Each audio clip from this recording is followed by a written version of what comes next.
Mga kababayan, Assalamualaikum warahmatullahi wabarakatuh. Madayaw umayo adlaw kaninyong tanan. Magandang araw sa inyo lahat. Marami sa atin ang nag-aalala. Patuloy ang pagtaas ng presyo ng mga pangunahing bilihin at kasabay ng pagtaas ng presyo ng langis, mas matindi ang magiging hirap.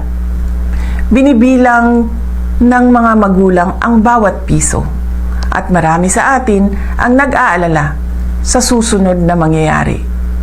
Nais kong ipaalam sa inyo, hindi kayo nag-iisa. Tayong lahat ay dadaan sa paghihirap na ito. Mararamdaman natin lahat ang bigat ng pagtaas ng presyo, lalo na ng pagkain. Ngunit meron pa tayong magagawa bilang mamamayan at isang komunidad. At lalong merong kailangan gawin ang pamahalaan. Para sa ating mga lokal na pamahalaan, marami sa mga non-essential na mga aktibidad na gumagamit ng langis ang pwedeng ipagbawal muna, tulad ng parada sa festival. Bumuo ng komite para bantayan ang presyo ng bigas, mantika, pamasahe at iba pang pangunahing bilihin na apektado ng langis at bigyan ng maagang abiso ang mga mamimili at negosyante sa pagtaas ng presyo.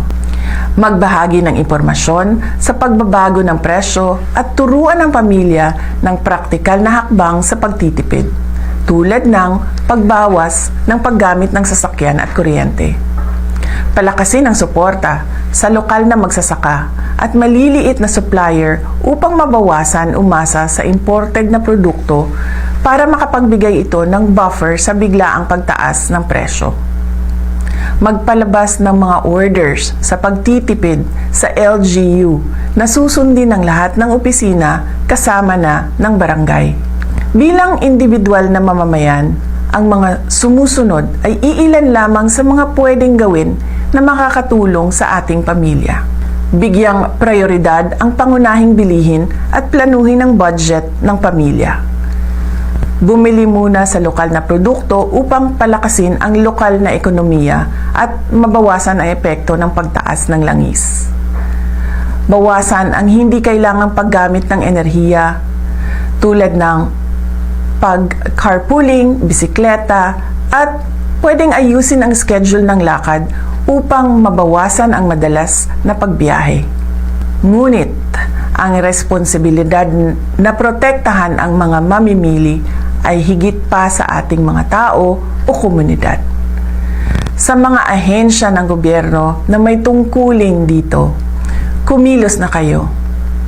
Kailangan bantayan ang presyo ng langis at epekto nito sa pangunahing bilihin at transportasyon. Magbigay ng maagang babala at magbigay ng paliwanag para sa mga mamamayan. Ipatupad ang mahigpit na hakbang laban sa hoarding at labis na taas presyo. Gawing regular ang inspeksyon at isarado ang mga lalabag na negosyante. Magbigay ng pansamantalang subsidiyo o price caps sa produktong pagkain at isaalang-alang ang targeted cash transfers sa low-income na pamilya. Magbigay ng advisory sa fuel-efficient na distribution ng pagkain at insentibo sa pampublikong transportasyon. Makakahanap tayo ng paraan upang mapagaan ang ating pasanin sa pamamagitan ng pagtutulungan sa komunidad, pagtangkilik sa lokal na produkto, at pagiging maingat sa ating paggastos at paggamit ng enerhiya. Kasabay nito, asahan natin ang aksyon ng gobyerno na protektahan ang bawat pamilyang Pilipino at tiyakin ang patas at matatag na pamilihan.